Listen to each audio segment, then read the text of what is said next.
उबैद एक पुरानी बस्ती के बाजार में रहता था।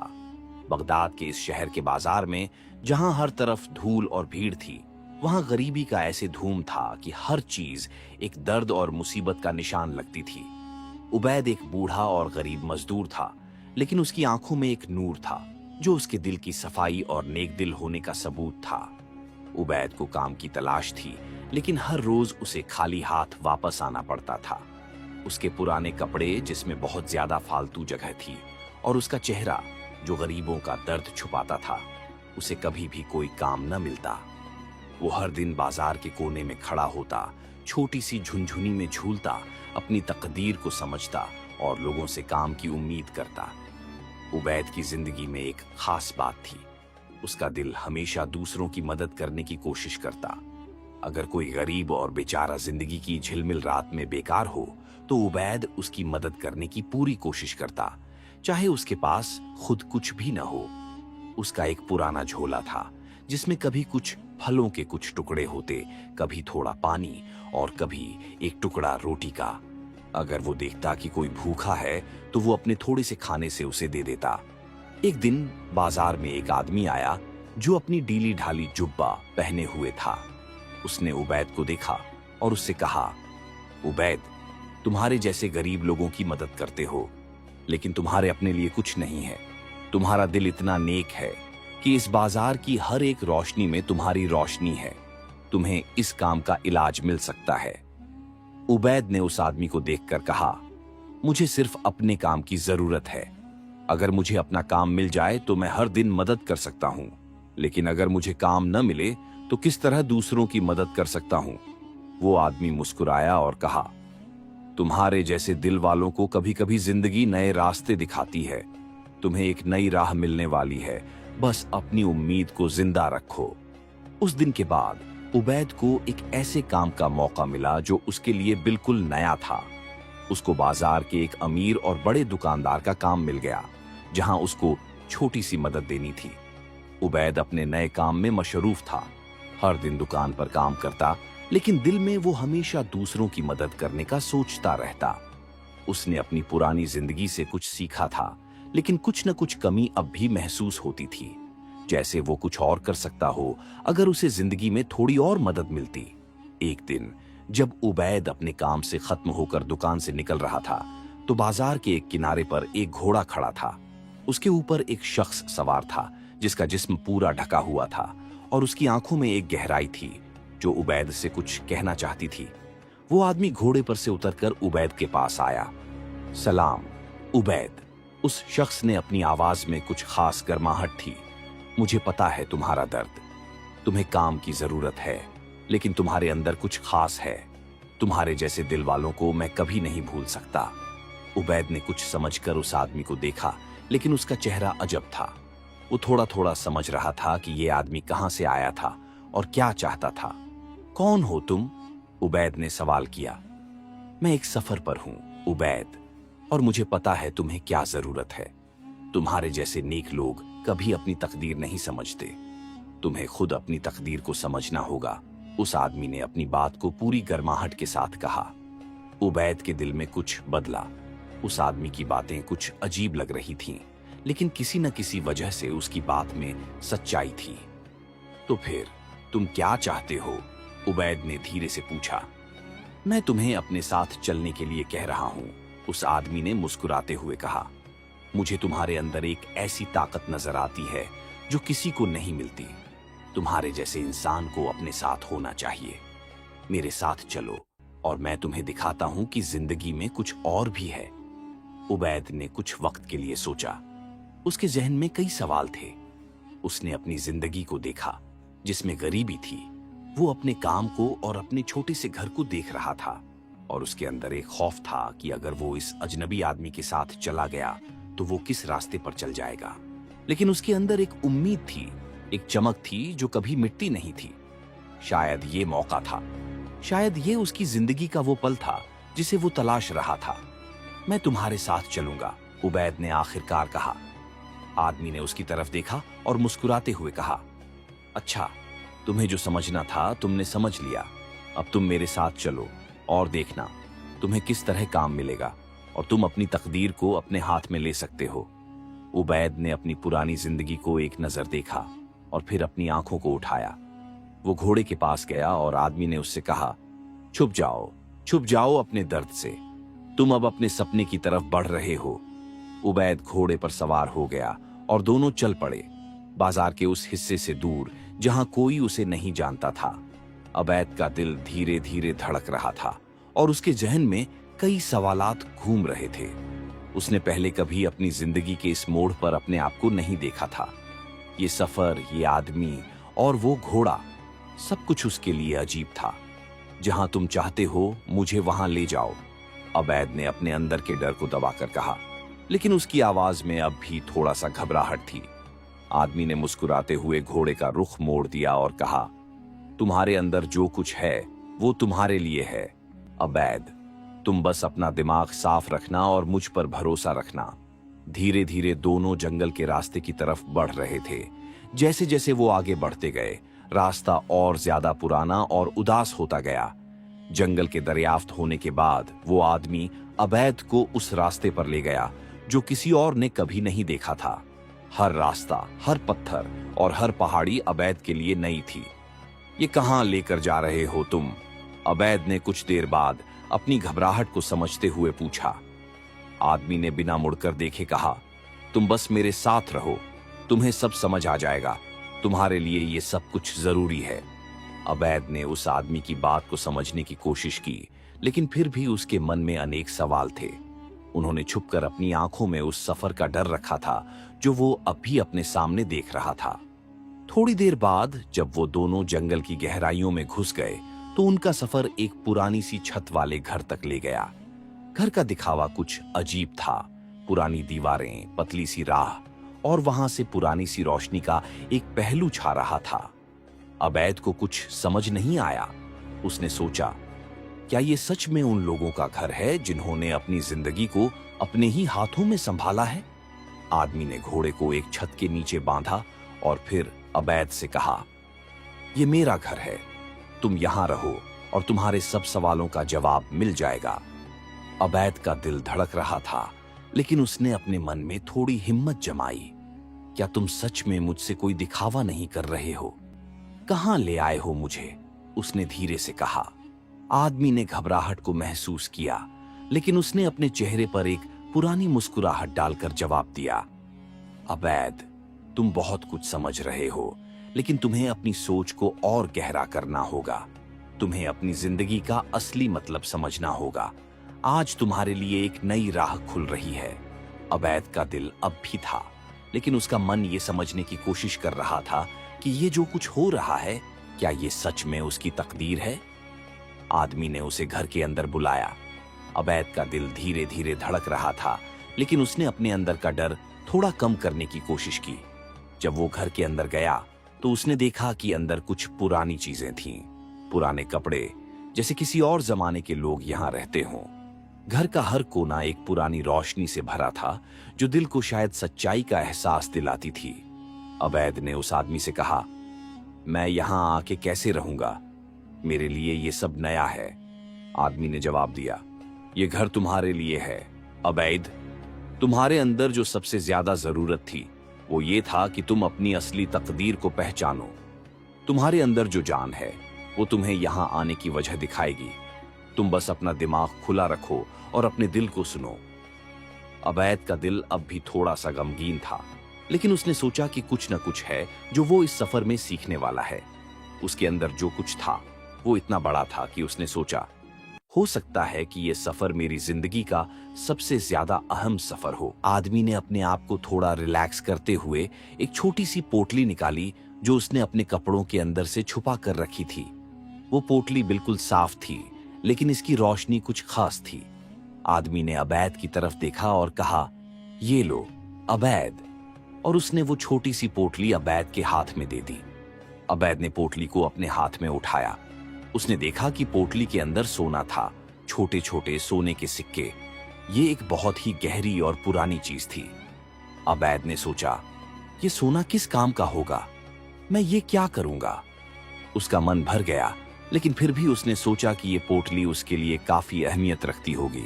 इसीलिए उसने चुपके से पोटली को अपने पास रख लिया। आदमी ने उसकी आंखों में गहराई से देखा और कहा, ये तुम्हारे लिए है। तुम्हारे अंदर जो भी खोज है वो इस पोटली से शुरू होती है। ये सोना तुम्हें इसलिए दिया गया है क्योंकि मुझे पता है कि तुम्हारे पास इंसानियत की खोज का जज्बा है। तुम्हें सिर्फ इसे अच्छी तरह से इस्तेमाल करना होगा। अवैध ने थोड़ा घबरा कर कहा, लेकिन किस तरह से? मुझे ये समझ नहीं आ रहा। मेरा तो पूरा जीवन ही गरीबी में गुजर गया है, अब ये सोना किस काम का? उसने मुस्कुराने की कोशिश की, लेकिन आंखों में अब भी शक था। आदमी ने अपने चेहरे पर एक पुरानी मुस्कुराहट डाली और कहा, देखो अवैध, ये सोना तुम्हारे लिए एक इम्तिहान है। अगर तुम इसे अच्छे तरीके से इस्तेमाल करते हो, अगर तुम इसे लोगों की मदद के लिए खर्च करते हो, तो तुम्हें और ज्यादा मिलेगा। जिंदगी तुम्हारी तरफ अपनी राह खोल देगी। अगर तुम इस सोने का गलत इस्तेमाल करोगे, अगर तुम सिर्फ अपने लिए इसे रखकर छुपाने की कोशिश करोगे, तो सब कुछ तुमसे छिन जाएगा। तुम्हें पता है, जिंदगी में जो कुछ भी मिलता है उसे अपने दिल और सोच से अपनी राह दिखानी होती है। अगर तुम अपने सही रास्ते पर चलते हो तो यह सोना तुम्हें और ज्यादा मिलेगा। अवैध ने पोटली को धीरे से अपने पास रखा और थोड़ा सोचा। उसके दिल में कुछ था जो उसे इस मौके को समझने की कोशिश करने पर मजबूर कर रहा था। यह सोना किस तरह का इम्तिहान है? अवैध ने धीरे से पूछा। आदमी ने जवाब दिया, अगर तुम इसे अपनी सोच और मदद के लिए इस्तेमाल करते हो तो तुम्हारे पास वो सब कुछ आएगा जो तुमने कभी सोचा भी नहीं था। तुम्हारे अंदर जो सच्चाई और नेकदिली है, अगर तुम उसका सही इस्तेमाल करते हो तो यह सोना तुम्हें सिर्फ जिंदगी में मदद नहीं देगा, बल्कि तुम्हारा रास्ता और ज्यादा रोशन हो जाएगा। पर अगर तुम अपने स्वार्थ के लिए इसे इस्तेमाल करना चाहोगे तो तुम्हें जो सब कुछ मिला था वो सब तुमसे छीन लिया जाएगा। अवैध ने थोड़ा और सोचा, लेकिन इस बार उसका मन थोड़ा साफ और खुला था। उसने अपने अंदर की बातों को सुनते हुए कहा, मैं यह सोना अपनी मदद के लिए नहीं, दूसरों की मदद के लिए इस्तेमाल करूंगा। अगर इससे किसी की जिंदगी में फर्क पड़ता है तो यह मेरे लिए सबसे ज्यादा अहमियत रखेगा। आदमी ने उसकी बात सुनकर मुस्कुराया और कहा, तुम्हें जो अपनी तकदीर चाहिए वो तुम्हारे अंदर है। तुम्हारे अंदर जो खोज थी वो अब शुरू हो गई है। अगर तुम अपनी मदद के लिए इस सोने को इस्तेमाल करते हो तो तुम खुद अपनी तकदीर से दूर हो जाओगे, मगर अगर तुम दूसरों के लिए इसे इस्तेमाल करते हो तो जिंदगी तुम्हें और ज्यादा देगी। अवैध ने अपनी आंखों में एक नए जज्बात और हिम्मत के साथ पोटली को अपने पास रखा और सोचा कि अब उसके लिए नए रास्ते खुल रहे हैं। यह सोना सिर्फ एक चीज नहीं थी, यह उसके लिए एक इम्तिहान था, एक मौका था अपनी जिंदगी को एक नई रोशनी में देखने का। अवैध ने पोटली को अपने साथ संभाल कर रखा और घोड़े पर सवार होकर बगदाद की तरफ रुख किया। जंगल के सफर के बाद अब वह अपने घर की तरफ वापस जा रहा था, लेकिन इस बार कुछ अलग था। उसका दिल बेचैन था, लेकिन इस बार उसमें एक नई उम्मीद थी, एक नया जज्बा था जो उसे अपने पुराने जीवन से आगे ले जा रहा था। बगदाद के बाजार तक पहुंचते हुए अवैध ने अपनी नजर में सोचा कि अब उसकी जिंदगी बदल गई है। वह अपने आप को अब एक नई रोशनी में देख रहा था। उसके पास सोना था, एक पोटली जो उसकी तकदीर को बदल सकती थी। जब वह बाजार में पहुंचा, उसने अपने आप को थोड़ा और संवारने का फैसला किया। उसने बाजार की एक अच्छी दुकान से एक खूबसूरत लिबास खरीदा। उसने अपने पुराने धुंधले कपड़े उतार दिए और नए कपड़े पहने जो उसकी इज्जत और शान को नई रोशनी दे रहे थे। जब अवैध नए लिबास में बाजार की गलियों से गुजर रहा था तो लोग उसकी तरफ देखते गए। उन्होंने देखा कि एक गरीब सा दिखने वाला इंसान अब एक नए लिबास में दिख रहा था, एक ऐसे शख्स की तरह जो अब अमीर हो गया हो। उनके चेहरों पर हैरानी थी और उनके जहन में सवाल था, यह किस तरह का बदलाव है? यह अवैध कैसे इतना अमीर हो गया? अवैध ने अपने दिमाग में यह सोचा कि यह सब सिर्फ उसका सफर है, लेकिन उसके पास जो सोना था वह उसकी जिंदगी का इम्तिहान था। उसका दिल इस नए जीवन से कुछ बेचैन था, लेकिन उसने अपने आप को जिंदगी के इस नए मोड़ पर चलने की हिम्मत दी थी। उसी वक्त एक आदमी जो एक ताजिर था अवैध के पास आया।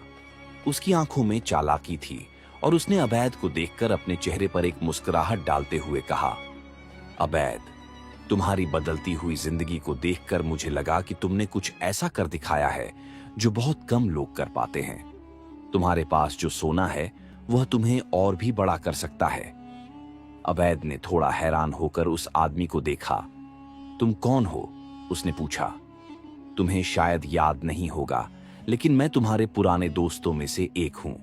मेरा नाम फिरोज है, उस आदमी ने जवाब दिया और फिर अपनी बात को बढ़ाया। मुझे पता है कि तुम्हारे पास सोना है और मुझे लगता है कि अगर तुम मुझे अपनी आधी दौलत दे दोगे तो मैं तुम्हारे सोने को अपने कारोबार में लगाकर तुम्हें और ज्यादा मुनाफा दे सकता हूं। तुम्हें जरूरत नहीं पड़ेगी अपने सोने को इस्तेमाल करने की। मैं तुम्हारा साथी बनकर तुम्हें जिंदगी के नए रास्ते दिखाता हूं। अवैध ने थोड़ा सोचा। फिरोज का फैसला बहुत आकर्षक था और उसकी बातें भी कुछ ऐसी थीं जो उसे समझ में आ रही थीं। अवैध को लगा, यह एक ऐसा मौका है जहां मेरा सोना ज्यादा फायदा दे सकता है और फिरोज का काम सही लग रहा है। अवैध ने अपनी पोटली निकाली और उसमें से आधा सोना निकालकर फिरोज को दे दिया। यह तुम्हारे लिए है, अवैध ने कहा। मैं तुम्हें अपना साथी समझता हूं और मुझे यकीन है कि तुम मुझे जो फायदा देना चाहते हो वह मुझे मिलेगा। फिरोज ने सोना लेते हुए कहा, तुम बिल्कुल सही फैसला कर रहे हो अवैध। तुम्हारे साथ मुझे अपना कारोबार चलाना आसान लगेगा और तुम्हें इससे ज्यादा फायदा मिलेगा। अवैध ने अपने फैसले पर अपनी तरफ से यकीन करते हुए फिरोज से अलविदा ली और अपना रास्ता तय किया। कुछ दिन बाद वह फिरोज की दुकान पर आया जहां वह अपने नए दोस्तों के साथ काम कर रहा था। लेकिन जब अवैध वहां पहुंचा तो उसने देखा कि कुछ भी बदला नहीं था। दुकान में वह जितनी उम्मीद से गया था उतनी कोई वजह नहीं मिली। फिरोज का कारोबार भी उतना अच्छा नहीं चल रहा था और वहां कोई खास मुनाफा नहीं था। अवैध का दिल फिर से छोटी सी धमक से भर गया जब उसने फिरोज को अपनी दुकान से भागते हुए देखा और सब सोने के सिक्के जो उसने फिरोज को दिए थे वो भी उसके साथ गायब हो चुके थे। अवैध के हाथ में सिर्फ हवा थी और दिल में एक गहरा खालीपन था। उसने सोचा, मुझे किस पर भरोसा करना चाहिए था? कहां गए वो सब सिक्के जो मैंने सोचा था मेरी जिंदगी को बदल देंगे? अवैध के जहन में तुरंत दरवेश की बात घूम गई थी।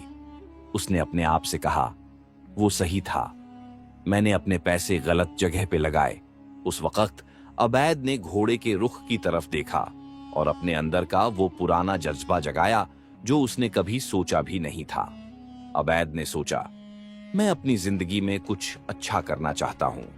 मेरा काम नेक होना चाहिए और मुझे अपने पैसों का इस्तेमाल अच्छे कामों में करना चाहिए। और फिर वो अपने घोड़े पर सवार हो गया और दरवेश की तरफ रुख किया। जब वो दरवेश के पास पहुंचा तो उसने अपनी पुरानी मुसीबत उससे बयान की। मुझे धोखा दिया गया दरवेश। फिरोज ने मेरा साथ दिया पर उसने मेरा पैसा चुरा लिया। अब मैं खाली हाथ हूं। दरवेश ने अपने काले चेहरे पर एक गहरी मुस्कुराहट डालते हुए कहा, मैं जानता था अवैध, तुम्हें याद है ना, मैंने तुमसे कहा था कि नेक कामों में पैसा लगाओगे तो तुम्हें वो जिंदगी में और बढ़कर मिलेगा। अगर तुमने अपनी मेहनत से पैसा कमाया होता तो वो तुमसे कभी नहीं छीन सकते थे। अवैध ने थोड़ा सोचा और दरवेश की बात सुनकर उसके दिल में एक नई रोशनी जली। उसने अपनी आंखों में सब कुछ धीरे धीरे समझना शुरू किया। तो फिर मुझे क्या करना होगा? उसने पूछा। दरवेश ने मुस्कुराते हुए कहा, तुम्हें अपने काम को नेक रखना होगा अवैध। तुम्हारा दिल साफ है और अगर तुम अपनी माल और दौलत का इस्तेमाल दूसरों की मदद के लिए करोगे तो तुम्हारे पास वो मिलेगा जो तुमने कभी सोचा भी नहीं था। अवैध ने घोड़े का रुख मोड़ दिया और दरवेश के दिखाए रास्ते पर चल दिया। मैं इस दौलत को अच्छे काम में लगाऊंगा, उसने सोचा। मुझे अपने पैसों से दूसरों की मदद करनी है। अवैध जब बाजार पहुंचा तो उसने देखा कि गरीब लोग काफी बेकार हो चुके हैं। काफी लोग खाली पेट, बेकार और रोटी के लिए तेज आंखों से तलाश कर रहे थे। उनमें से काफी लोग काम न मिलने की वजह से भूखे बैठे थे। उनका चेहरा उदास था और उनके पास कुछ नहीं था। अवैध ने अपनी पोटली निकाली और सोने के सिक्के उन गरीबों में बांट दिए। हर किसी को एक एक सिक्का दिया और उनके चेहरों पर मुस्कुराहट की एक नई रोशनी झलकने लगी। जब अवैध थोड़ा आगे बढ़ा तो उसने एक पुराने तंदूर वाले को देखा जो अपने तंदूर के पास बैठा था। वो भी थोड़ा उदास था, जैसे उसके पास काम न होने की वजह से मुश्किल हो। अबैद ने तंदूर वाले के पास जाकर कहा, मुझे पता है कि तुम भी मुश्किल में हो। तुम्हारे काम का ईमान है और मैं तुम्हारा साथ देना चाहता हूं। आज के बाद हर दिन जब भी कोई खाना लेने आए, मैं उसके पैसे तुम्हें दूंगा। तंदूर वाला थोड़ा हैरान हुआ, लेकिन फिर उसने अबैद को देखा और अपनी आंखों में एक नई उम्मीद झलकाई। अबैद, तुम सच में नेक इंसान हो, तंदूर वाला बोला। तुम्हारी मदद से हम गरीबों को कुछ खाना मिल सकेगा। अबैद ने अपनी मुस्कुराहट के साथ कहा, मुझे कुछ ज्यादा नहीं चाहिए, बस ये छोटी मदद करनी है। तुम्हारे जैसे लोगों की जिंदगी में भी बेहतरी आएगी अगर हम सब एक दूसरे की मदद करेंगे। अबैद का नाम अब बाजार में काफी मशहूर हो गया था। उसकी नेक दिल और गरीबों की मदद की वजह से लोग उसकी इज्जत करते थे। जब भी कोई उससे मिलता, उसकी बात करते हुए यह कहता, अबैद एक ऐसा इंसान है जिसका दिल सच में साफ है, जो अपने पैसे सिर्फ अपने लिए नहीं बल्कि दूसरों की मदद के लिए इस्तेमाल करता है। उसकी दोस्ती और मदद से बाजार में एक नई रोशनी थी और लोग उससे मिलने की कोशिश करते। फिरोज, जो एक वक्त अबैद का साथी और धोखा देने वाला था, उसे भी अबैद के बारे में खबर मिल गई थी। फिरोज को अपनी गलती का एहसास हो गया था और उसने सोचा, अबैद ने तो अपने धोखे को भूलकर सबकी मदद की और मैं अपनी गलती सुधारना चाहता हूं। एक दिन फिरोज बाजार वापस आया। वो अपनी पुरानी और बेकार हालत में कपड़ों से लिपटा हुआ अबैद के पास गया। अबैद ने उसे देखा और पहचाना। फिरोज की आंखों में शर्म और पछतावा था। अबैद ने उससे पूछा, तुम कौन हो? तुम इतने बेहाल क्यों हो? फिरोज ने धीरे से कहा, मैं फिरोज हूं, वही फिरोज जो तुम्हारा सोना लेकर भाग गया था। मगर जब मुझे यह पता चला कि तुम गरीबों की मदद कर रहे हो, तो मैंने सोचा कि मुझे अपनी गलती सुधारनी चाहिए। तुम्हारी दौलत काफी थी और मुझे अपना कारोबार शुरू करना था, पर अब जो मैंने किया वो मेरे लिए बहुत बुरा था। फिरोज ने अपने हाथ में 2 पोटलियां निकाली जो सोने के सिक्कों से भरी हुई थीं और अबैद की तरफ बढ़ाईं। यह तुम्हारे लिए है, फिरोज ने कहा। जब मैंने सुना कि तुम सिर्फ नेक लोगों की मदद करते हो, तो मैंने सोचा कि अगर मैं तुम्हें तुम्हारा सोना वापस कर दूंगा तो शायद मुझे अपने गुनाहों से छुटकारा मिल जाएगा। ये मेरी तरफ से तुम्हारे लिए एक दावत है अपनी गलती सुधारने की। अबैद ने उस पोटली को देखा और उसके दिल में एक गहरा सुकून था। फिरोज की बात सुनकर और उसकी तरफ से दिया गया सोना देखकर अबैद का चेहरा मुस्कुराया। तुमने जो किया वो सच में सही है। मैं तुम्हें माफ करता हूं और तुम्हारे लिए दुआ करता हूं कि तुम अपनी जिंदगी में अपनी गलतियों का सुधार कर पाओ। फिरोज ने खुशी से अपना सिर झुका दिया और दोनों की आंखों में एक नई रोशनी थी। अबैद ने सोना अपने पास रखा, लेकिन उसने सोचा, ये सोना सिर्फ पैसा नहीं, ये एक इम्तिहान है। अगर मैं इसे अच्छे कामों में लगाता हूं तो मेरी जिंदगी भी रोशन होगी। अबैद ने अपनी मदद का सिलसिला जारी रखा। वो गरीबों की मदद करता रहा, उन्हें सोने के सिक्के देकर उनकी जिंदगी में रोशनी डालता रहा। धीरे धीरे उसने अपना कारोबार भी बेहतर बनाया और उन्हीं नेक कामों की वजह से वो धीरे धीरे अमीर होता गया।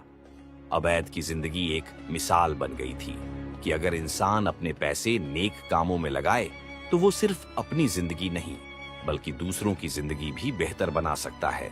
और इसी तरह अबैद ने अपनी जिंदगी को एक नई मंजिल तक पहुंचाया, जहां वो अपने अच्छे कामों के जरिए न सिर्फ खुद अमीर बना बल्कि दूसरों की मदद करके उनकी जिंदगी भी बदली।